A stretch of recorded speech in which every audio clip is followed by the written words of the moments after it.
Hello नमस्कार दोस्तों, मैं शिवेंद्र आप सभी को स्वागत करते हैं शिवेंद्र ब्लॉग में। तो कैसे हैं दोस्तों? उम्मीद करता हूं आप लोग बहुत अच्छे होंगे। दोस्तों खेसारी भैया के फ्रेंड है तो वीडियो को एक लाइक कर दीजिएगा, साथ ही चैनल पे नहीं है तो चैनल को सब्सक्राइब जरूर कर लीजिएगा। दोस्तों बता दूं कि आज एक टीजर आया, आप काफ़ी बवाल लेवल का मतलब टीजर था बलम, वो जो कि अपना सपना चौधरी और खेसारी लाल यादव सुपरस्टार के साथ टीजर आया था। काफ़ी बड़े लेवल का है टीजर, आप लोग देखे होंगे थोड़ा सा क्लिप आगे। तो आप लोग बता दो कि कल आप लोग रेडी रहिए गाना सुनने के लिए।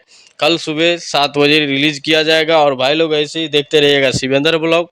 और दोस्तों बता दूं कि खेसारी भैया का बैक टू बैक गाना काफ़ी गजब गजब का शूट हुआ है, तो बैक टू बैक आएगा गाना। जैसे ही इन्फॉर्म मिलते हैं तो आप लोगों को वीडियो के माध्यम से बता दिया जाएगा। तो दोस्तों ऐसे ही वीडियो देखने के लिए शिवेंद्र ब्लॉग को सब्सक्राइब जरूर कर लीजिएगा दोस्तों, और चलते हैं अगले वीडियो में मिलेंगे। जय माता जी।